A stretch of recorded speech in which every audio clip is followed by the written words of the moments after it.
আরব, নেপাল, বাংলাদেশ এই তিনটি কান্ট্রির পয়সা দেখাবো কেমন দেখতে।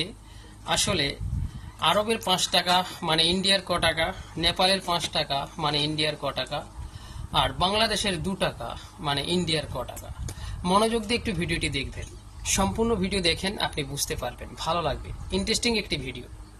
এটি হলো আরবের 5 হাম মানে 5 টাকা।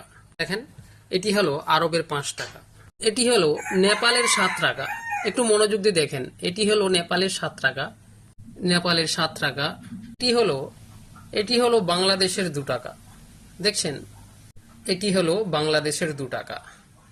আসলে এই টাকা যদি আমরা ইন্ডিয়ায় ভাঙানি করি, তাহলে কোন কান্ট্রির ক টাকা, ইন্ডিয়ার আসলে ক টাকা দিবে, এটা একটু হিসেব করলে তাহলে বেরিয়ে যাবে, তাই না?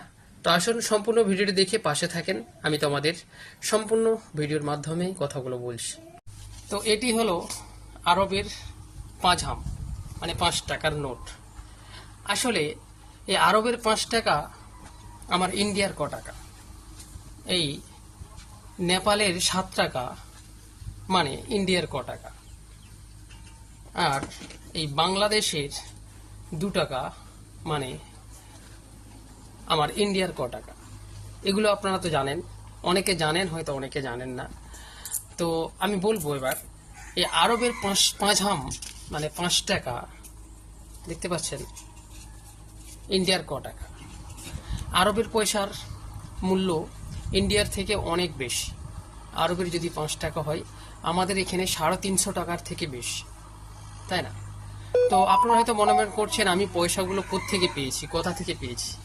আসলে এই 5 টাকা বলেন, এই 2 টাকা বলেন, এই 3 টাকার কয়েন বলেন, বিভিন্ন রকমের দেশের, যেমন একটি আশ্চর্য কথা আপনারা চিন্তা করেন, এটা নেপালের 7 টাকা, কিন্তু পুরো বাংলার 7-এর মতো লেখা আছে। ক্যামেরা হয়তো ঠিক মতো দেখা যাচ্ছে না, হ্যাঁ দেখেন, পুরো বাংলার 7, এটা নেপালের 5 টাকা।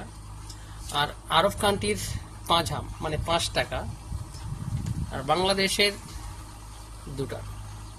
যত কান্ট্রি রয়েছে সব থেকে পয়সার মূল্য কম, পয়সার মূল্য কম বাংলাদেশ। তো এ কথা যদি আমরা বলি, বাংলাদেশের আমার প্রিয় বন্ধুরা আমার হয়তো ভিডিওটা দেখছেন, আপনারা হয়তো বিশ্বাস করবেন না, যত কান্ট্রি রয়েছে আমার যতদূর জানা, তো বাংলাদেশের থেকেও আরও কান্ট্রি আরেক দুটো রয়েছে, তাদের আরও কম, পয়সার মূল্য কম। তো বাংলাদেশের অনেক মূল্য কম পয়সা।